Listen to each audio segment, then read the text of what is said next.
All right, so today we are going to talk about the idea of authority and why it matters.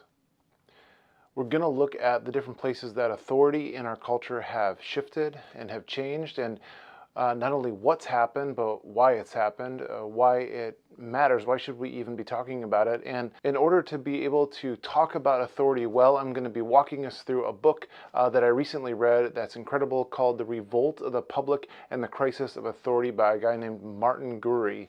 And he presents these shifts that have happened regarding authority, specifically around the context of information and why that has changed so much in the last 20 years. You and I have felt the change, and maybe we felt this shift and this change and we haven't had language for it. Well, I hope by the end of this video you'll have a sense of what's happened, why it's happened, and what we can do about it and respond to as Christians. Now, Martin Gurri in his book focuses on a sociological level and the shifts that have happened. I want to present that, but also look at spiritually, what does that mean for us?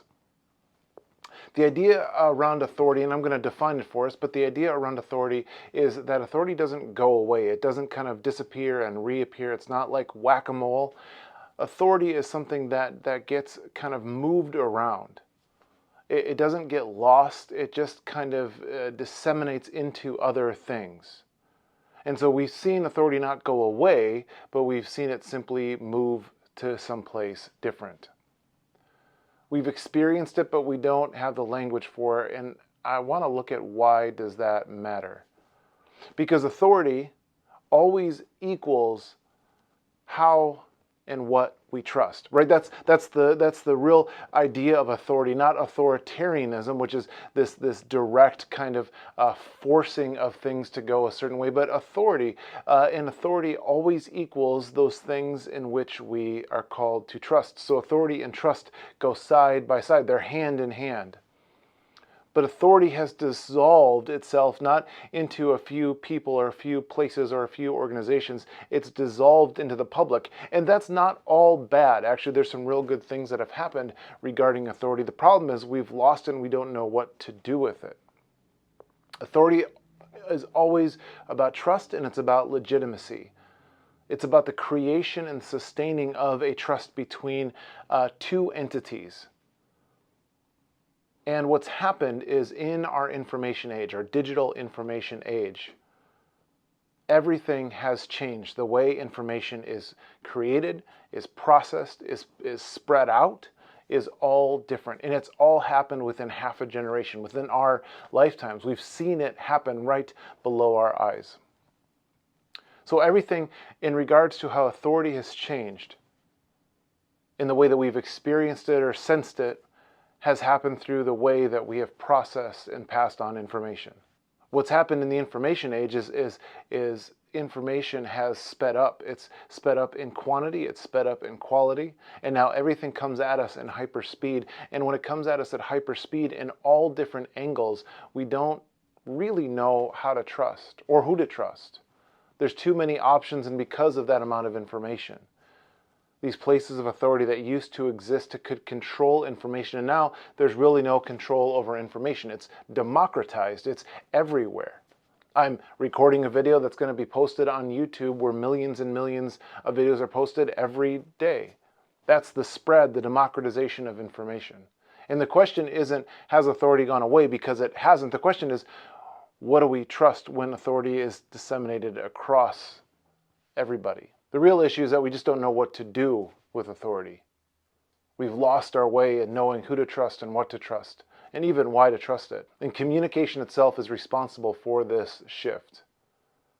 Because it used to be that a certain group of people, a certain few people, and this is why the shift has actually been beneficial in some reports and understandings. It used to be that every night the news anchor would sit down, and this is more than 20 years ago, of course, but over the last 20 years, a news anchor would sit down and they would tell you the news for the day.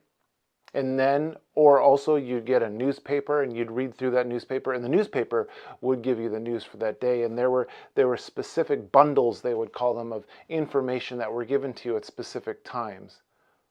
But it turns out that the quicker you can communicate and disperse that information, the more power you can gain. If you can get information to a source quicker than another source, then you gain in power, you gain in authority. And Martin Gurri says that the printing press began this operation of disseminating information to the masses and those places of information being sources of authority. The printing press began it, and he said the internet obliterated it. Information moved from the center, these news sources, these places of power, the government and so on, to the border, to the sides. It democratized, now it's dispersed. Everyone has access to information. Authority is no longer in the center. It's no longer in these bundles. No longer are we waiting for newspapers to come out or waiting for the nightly news. We're not waiting for the government to speak to us. We have it almost instantly. Think of the Arab Spring back in 2011. Its primary use, the reason that the Arab Spring was effective, and the Arab Spring was a number of countries in the Middle East who had uprisings around the same time and overthrew governments, that the public overthrew governments. One of the reasons that that was even effective or achievable was because of Twitter. And so if we see that the newspapers, these bundles, or governments, or the nightly news anchor are kind of the center of authority, now Twitter or other social media or other pieces of information are at the border. And so now we exist at the border. All of our information comes from these networks, comes from the side. There's no longer any center of information. And anyone that holds up a center of information has a hard time holding up those structures. We're riding a shift of authority in the first 2 decades of our 21st century. And one of the biggest changes that have happened is that the public has shifted from proposing things to simply opposing things. That's one of the quotes that Gurri gives us. He says, the public opposes but does not propose. Because information has come at us so quickly, and because we've not been able to understand what to do with authority, instead of proposing new ideas, what we've gotten into in this kind of border of information and communication is that we simply just oppose things now. The default posture of our culture is opposition. And when there's infinite opposition coming at us from any specific given way, it makes it hard to have any kind of trust, any kind of authority, any kind of certainty, and so it creates this uncertainty. Governmental policy, cultural, religious, city, states, from all these different places, we get this near infinite amount of options. And it creates a massive field, kind of like quicksand, kind of like a vehicle just getting stuck in the mud and their tires spinning and spinning and spinning. All these options, we have all this opposition in all these options, and it feels like we are just kind of sitting in a field going nowhere. So how have we responded to this point? Well, those people, the elites who held that bundled information, who held the power and the information to be able to disseminate it at their will, have lost control of all that information, and now all the information is moved from the center to the border. And because of that, we have experienced likely one of the largest shifts of power in the last century. We've sat through one of the largest shifts in power in the way information comes out at us in the last 100 years. And when all of the information comes to the border, not the center, we try and create new forms of authority with that. As we create it at the border, not at the center, we find that we have to feel this frenetic sense of keeping up. We create more forms of authority more quickly and more frantically. The author, Martin Gurri, calls this perpetual turbulence. We just need to be caught doing something, making something, getting ahead of the game, getting out our information first before anyone can oppose it too quickly. We have this excessive responsibility because we feel like we have to get everything out right away. Information comes at us too quickly for us to stop. And because institutions themselves no longer have the power to maintain information, the public has become hypervigilant and hyperactive. We've moved from responding to hyperactivity. hyperactively opposing all the things that come at us. There's no backing or founding. And again, we're like a vehicle spinning our wheels in a field of mud because we don't know which way to go and we don't know how to get out. When everyone's hyperactively under perpetual turbulence, assuming authority for themselves, it becomes very easily to assume that we have responsibility for someone else. And we take authority in someone's life even when we don't have permission or responsibility to do so. And this is a very important shift that's happened in our world when everyone has or assumes the same amount of authority because of information being spread wide into networks of democratized information. We all feel that we have this authority to assume over other people. This is the concept of gatekeeping. If you've heard that term before, we've all come to understand that seemingly gatekeeping. And gatekeeping basically is the idea, it's now not a noun, it's a verb. You're a gatekeeper if you feel that you have complete understanding of an area, and because of your understanding of that area, you hold authority in the area and you can allow people in or allow people out of that idea. Now, you may not actually have authority over that, but you have assumed authority over it. That's what happens when all the information goes to the border and that there's no authority at the center. And so what do we do as Christians? How do we respond?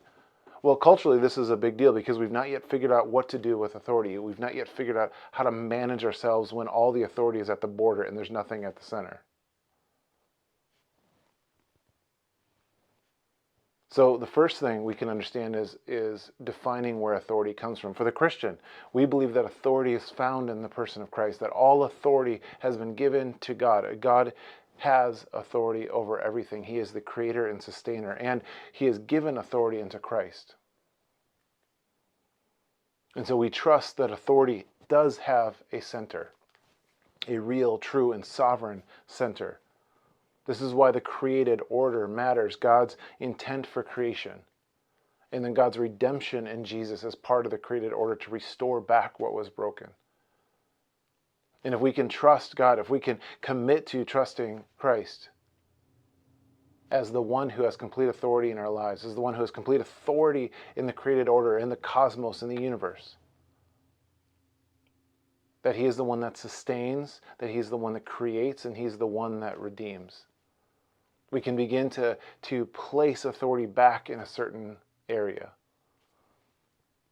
Trusting God as creator and sustainer and redeemer in the middle of any shift, let alone one of the largest shifts in the last 100 years, keeps us out of that field of mud, allows us to move. God pulls and directs and moves us. We don't have to feel like we're stuck. The way back is also by installing authority and trust back into the system.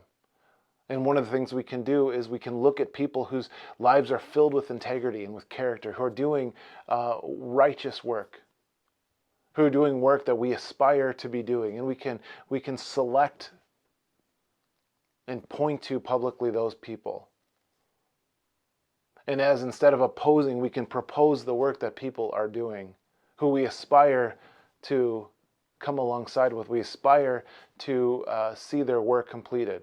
We can select and point to and even in some ways cheer them on. So that it's not just my authority and your authority and your neighbor's authority, that we're looking to somebody else and we're saying, yes, they have authority.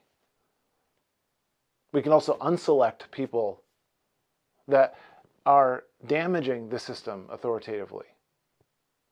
And so we have the ability to point to and point away from that which is causing harm or that which is increasing trust and security. Because at the end of the day, this is all about recreating trust back into a societal system that is rapidly losing trust. So we point to people who are adding value back into the system, who we trust, and we can say, yes, we aspire for them to complete the work that God has given them. And we can also primarily trust God as creator, sustainer, and redeemer in our lives. That ultimately we aren't the source of all authority, but God himself is.